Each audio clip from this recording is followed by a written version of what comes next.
Hello everyone, আজকের ভিডিওতে দেখাবো কিভাবে পেপাল থেকে টাকা উইথড্র করবেন।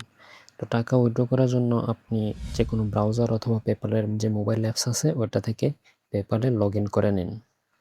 টাকা উইথড্র করার জন্য আপনার পেপালে যে ব্যালেন্স আছে ব্যালেন্সের উপরে ক্লিক করলে আপনার যে অ্যাভেলেবেল ব্যালেন্স এটা দেখাবে। সো এখান থেকে ট্রান্সফারের উপরে ক্লিক করুন।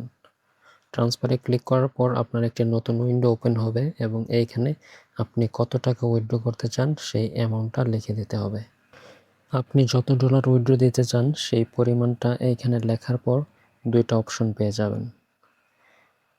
এখন এই দুইটা অপশনের মধ্যে আপনি যে কোনো একটা চয়েস করতে পারেন। ফার্স্ট যে অপশনটা এটা সিলেক্ট করলে হচ্ছে কয়েক মিনিটের মধ্যে আপনার টাকাটা ব্যাঙ্ক অ্যাকাউন্ট বা আপনার পেপালের সাথে যে ব্যাঙ্ক অ্যাকাউন্ট লিঙ্ক করা আছে ওটাতে চলে যাবে।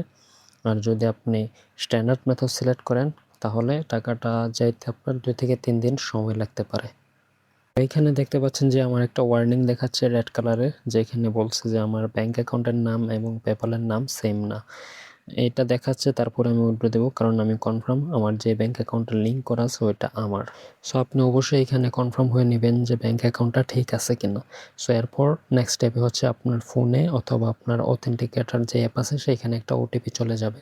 সো সেই ওটিপিটা পাওয়ার জন্য আপনি টেক্সট যে অপশনটা আছে এটা সিলেক্ট করার পর নেক্সটের উপরে ক্লিক করে দেবেন।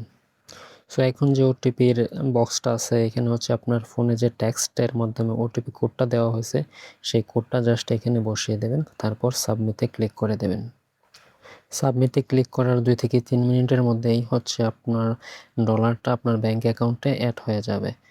সো আমার যেহেতু পেপালে পেওনারের ব্যাঙ্ক অ্যাকাউন্ট লিঙ্ক করা, তাই পেওনারের যে ব্যাঙ্ক অ্যাকাউন্ট আছে সেখানে আমার ডলারটা 2 থেকে 4 মিনিটের মধ্যেই চলে আসছে। মাঝে মাঝে এটা আসতে হচ্ছে 1 থেকে 2 ঘন্টা সময় লাগতে পারে অথবা 1 দিনও লাগতে পারে।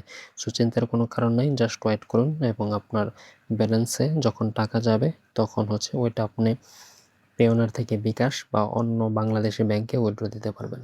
সো এইবার আমার পেওনারে টাকা আসতে 2 থেকে 4 ঘন্টার মতো সময় লাগছে। তো এখন আমি এটা বিকাশের মাধ্যমে উইথড্র দেবো। তাই আমি বিকাশ অ্যাপটা ওপেন করলাম এবং এইখান থেকে রেমিটেন্স যে অপশন আছে সেইখান থেকে আমি পেওনের অপশনে চলে গেলাম। সো পেওনের অপশনে আপনি অ্যাভেলেবেল ব্যালেন্স দেখতে পারবেন। সো দেখতে পাচ্ছেন পেপাল থেকে যে টাকাটা আসছে ওইটা ইউরো হিসাবে আছে। সো এখানে আমি ফুল যে অ্যামাউন্টটা আছে ওইটা টাইপ করে দিলাম। টাইপ করে দেওয়ার পর প্রসিডে ক্লিক করলেই হচ্ছে পরবর্তী অপশন নিয়ে যাবে। সো পরবর্তী অপশনে আমাদের টোটাল অ্যামাউন্ট দেখাবে যে কত টাকা আসবে বাংলায়। সো এটা দেখার পর আপনি আবার প্রসিডে ক্লিক করবেন।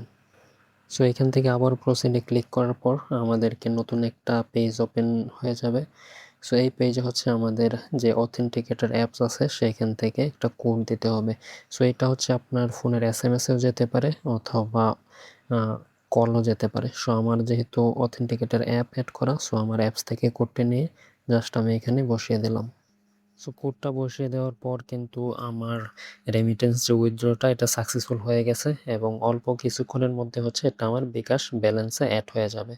সো 2 থেকে 4 মিনিটের মধ্যে হচ্ছে আমার বিকাশে একটা নোটিফিকেশন চলে আসছে যে রেমিটেন্স রিসিভ। তার মানে আমার পেওনারের যে অ্যাকাউন্ট থেকে ডলার উইথড্র দিয়েছিলাম সেটা সাকসেসফুলি আমার বিকাশ অ্যাকাউন্টে অ্যাড হয়ে গেছে। সো এখন যদি আমি আমার বিকাশে যাই এবং ব্যালেন্সটা চেক করে দেখতে পাবো যে আমার যত টাকা উইথড্র দিয়েছিলাম সেটা আমার বিকাশ ব্যালেন্সে অ্যাড হয়ে গেছে। সো এইভাবে হচ্ছে আপনি পেপাল থেকে ব্যাংক বা বিকাশের মাধ্যমে আপনার ডলার বা টাকাটা উইথড্র করে নিতে পারবেন। সো এটা ছিল আজকের ভিডিও। আশা করি ভিডিওটি ভালো লাগছে। যদি ভালো লাগে থাকে তাহলে অবশ্যই চ্যানেলটি সাবস্ক্রাইব করবেন এবং পরবর্তী ভিডিওতে কী চান তা অবশ্যই কমেন্ট করে জানিয়ে দেবেন। ধন্যবাদ সবাইকে।